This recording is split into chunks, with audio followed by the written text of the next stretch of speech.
ओम नमः शिवाय। राधे राधे।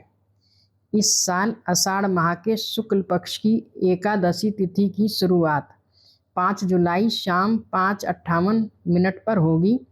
तिथि का समापन 6 जुलाई को शाम 9:14 पर होगा। हिंदू धर्म में एकादशी तिथि को भगवान विष्णु की पूजा अर्चना के लिए सबसे शुभ माना गया है। इस दिन दान, उपासना, उपवास व अन्य शुभ कार्य से प्रभु की असीम कृपा मिलती है। यही नहीं, देवी लक्ष्मी का आशीर्वाद भी साधक पर बना रहता है। यह व्रत प्रत्येक महीने के कृष्ण और शुक्ल पक्ष की 11वीं तिथि पर रखा जाता है, परंतु आषाढ़ मास के शुक्ल पक्ष की एकादशी तिथि इन सभी में बेहद खास है। पंचांग के मुताबिक आषाढ़ शुक्ल एकादशी पर देवशयनी एकादशी का व्रत रखा जाता है। इस दिन चातुर्मास का प्रारंभ भी होता है, जिसमें भगवान विष्णु जी 4 माह के लिए योग निद्रा में चले जाते हैं। इस दौरान सृष्टि का संचालन महाकाल के हाथों में होता है। चूँकि श्री हरि योग निद्रा में होते हैं, इसलिए शादी, विवाह, मुंडन समेत अन्य शुभ कार्य करने की मनाही होती है। जानिए देवशयनी एकादशी की व्रत कथा। कथा के अनुसार सतयुग में मानधाता नाम के एक चक्रवर्ती राजा थे। उनके राज्य में प्रजा बहुत सुखी थी, लेकिन अचानक 3 वर्षों तक वर्षा नहीं हुई, जिससे राज्य में भयंकर अकाल पड़ गया। यज्ञ, हवन, पिंडदान, कथा, व्रत आदि धार्मिक क्रियाएं भी नहीं हो पा रही थीं। प्रजा राजा के पास अपनी व्यथा लेकर गई।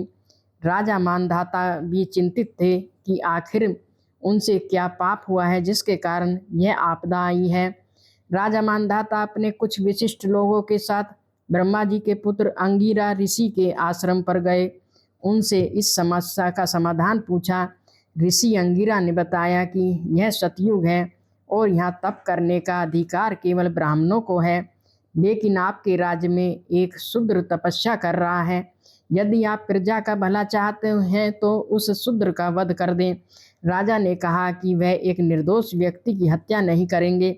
तब ऋषि ने उन्हें आषाढ़ मास के शुक्ल पक्ष की एकादशी का व्रत करने की सलाह दी, जिसे देवशयनी एकादशी भी कहा जाता है। राजा ने विधि विधान से देवशयनी एकादशी का व्रत किया, जिसके बाद उनके राज्य में मूसलाधार वर्षा हुई और प्रजा सुख से रहने लगी। इस प्रकार देवशयनी एकादशी का व्रत करने से राजा मानधाता के राज्य में खुशहाली लौट आई। जो भी भक्त इस कथा को पढ़ता या सुनता है, उसकी सभी मनोकामनाएं पूर्ण होती हैं। बोल भगवान शंकर की जय, बोल विष्णु भगवान की जय। राधे राधे। एक और दूसरी कथा इस प्रकार है। एक अन्य कथा के अनुसार राजा बलि ने तीनों लोकों पर अधिकार कर लिया था, जिससे देवता परेशान थे।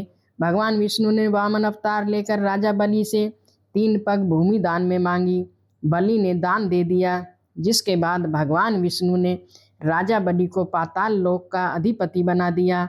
भगवान विष्णु राजा बलि की दानवीरता से प्रसन्न थे और उन्होंने राजा बलि को वरदान दिया कि वह हर साल आषाढ़ शुक्ल की एकादशी से कार्तिक शुक्ल एकादशी तक पाताल लोक में योग निद्रा में रहेंगे। हर हर महादेव। बोल विष्णु भगवान की जय।